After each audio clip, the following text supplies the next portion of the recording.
So we're going around the coast to Clare now, and Clare has a stunning coastline. It has 7 blue flag beaches in 2014, and we're hoping that it will regain blue flag status for a couple of beaches that didn't make it this year. It doesn't operate the Green Coast Award at present, but we're very hopeful that in 2015 this will change. There are 25 Clean Coast groups operating all around the coast of Clare, and here today to talk to us about making conservation a community thing is Martin Hawkes from Burrenbeo Trust. So I'd really like to welcome Martin up to give his presentation. Good afternoon. It's a great pleasure to be here today on behalf of the Burrenbeo Trust Community Volunteers. I'm standing in for Kate Lavender, who is the head of these volunteers, and I'm a bit of a fraud, in fact, because I live in Dublin. I get to the Burren as often as I can, but have never actually been out with the volunteers. So excuse the fraudulence of my presentation, but it's been a wonderful opportunity for me to familiarise myself with the wonderful work that the Burrenbeo volunteers do. And this morning has been a wonderful opportunity to hear of the fantastic work that An Taisce is doing. I normally relate to An Taisce as objecting to something. I wasn't aware of all the fantastic things they're doing in a very positive, constructive, engaging way.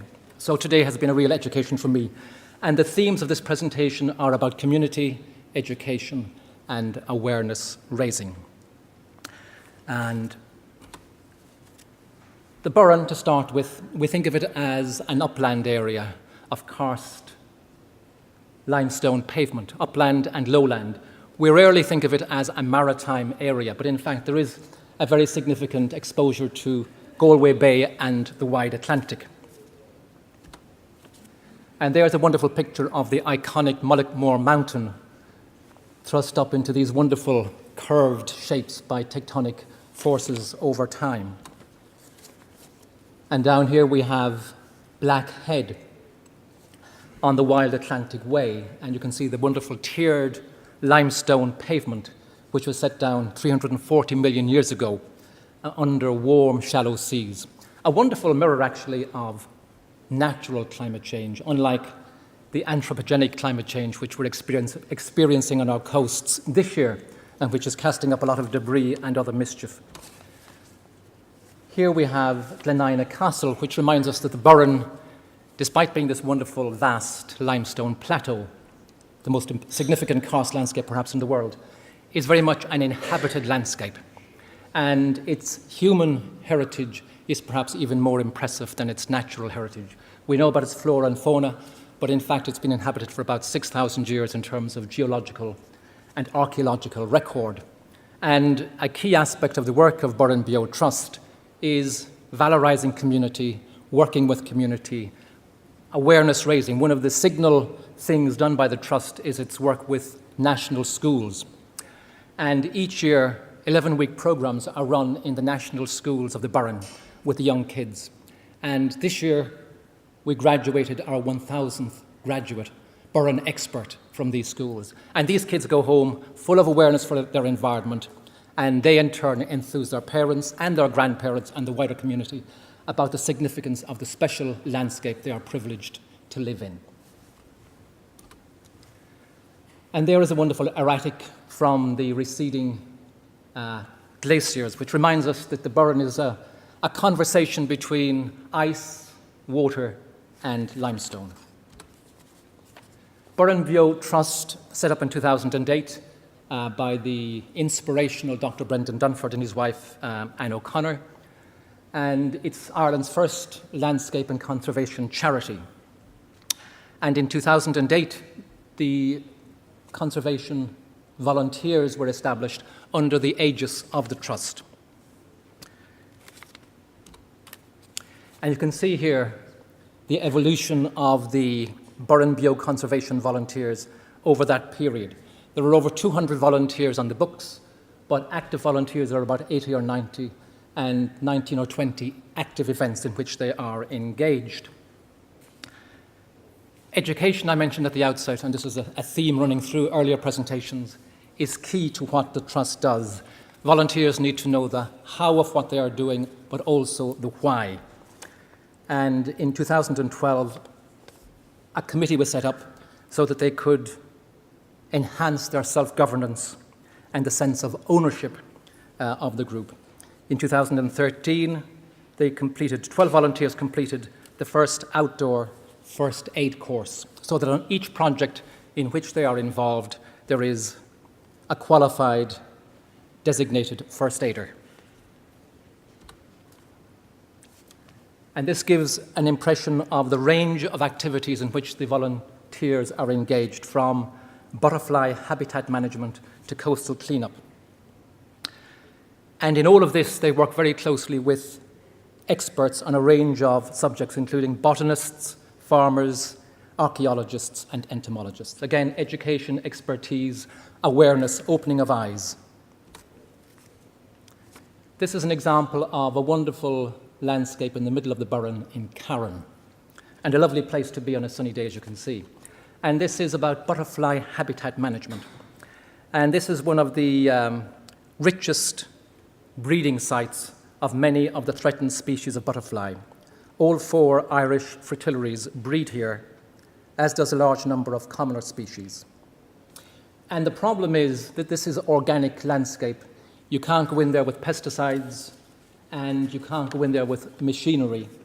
So the volunteers are to the rescue in these ungrazed area where the hazel scrub, there's a delicate balance. You need some scrub for the caterpillars to emerge, but you don't need the whole place to be overgrown. So there's a delicate balance to be struck. And the volunteers work with Jesmond Harding, who has taught the volunteers a great deal about butterflies and their lifestyle and how to identify them. So there's a great education going on here all the while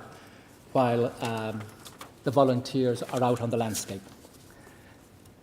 And they have been visiting this particular site in Carron twice a year for the last 4 years.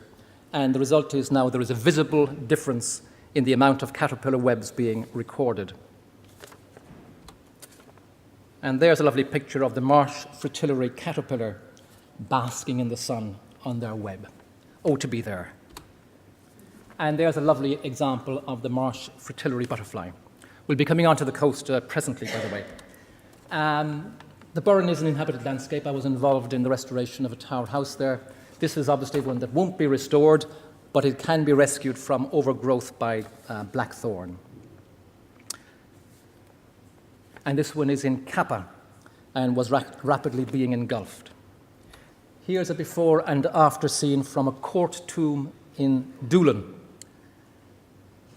Archaeologists were uncertain of the extent of the tomb site, so over the course of a couple of visits, it was completely cleared up, and now you can see the inner and the outer court of this tomb. By the way, there's about 75 wedge tombs in the Burren, 300 phylacteria, 500 ring forts. It's an amazing landscape. If you ever see it from the air and you look down from above, it's just one amazing testament to habitation in this country. And when the day's work is done, they sometimes get to visit these other sites, such as the souterrain, and the Burren is full of these souterrains where people hid for shelter, but also stashed away food for the winter. And as you can see, debris has to be collected and brought to various sites. And this is quite tough work. Here's a wonderful characteristic aspect of the Burren, the dry stone wall. Some of these walls have stood for over 1,000 years, with their particular characteristic vertical axis, allowing the wind to blow through, which is why they have survived. But some have been damaged by tourists, by livestock, and so our volunteers go into the landscape, one of these areas on Black Head and the other on the side of Mullaghmore Mountain. And again, they are aided in this work by local stonemasons.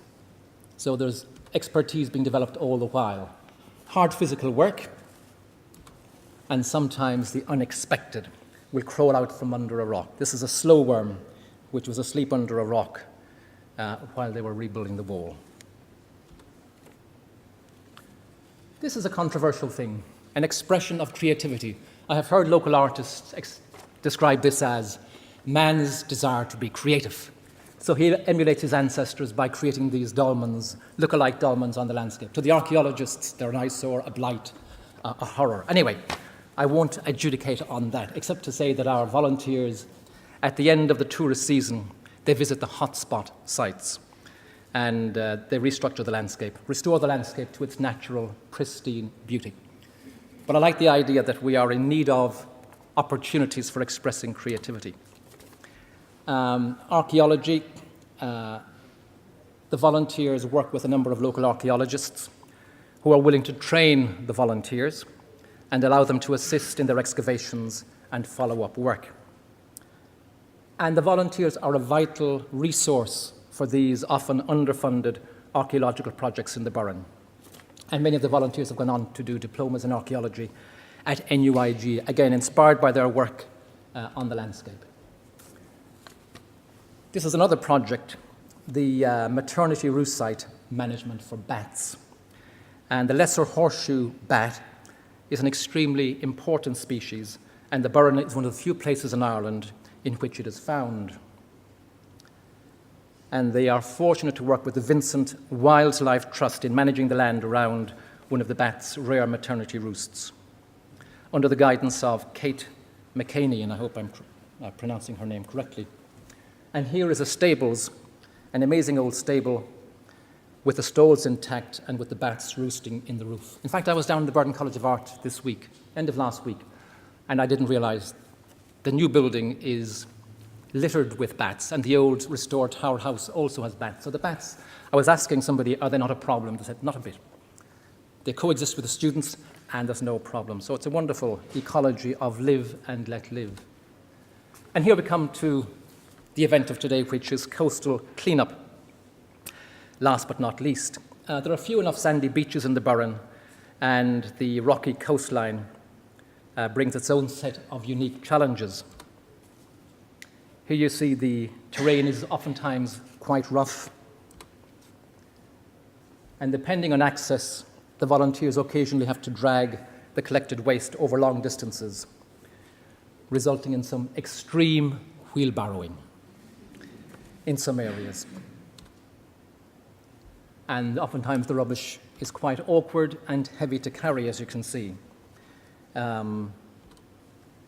There's always a large amount of marine waste to be collected, and I'm sure after the storms of the start of this year, which is merely a foretaste of coming attractions, I suspect, given the increased frequency of storm surges we can expect with climate change.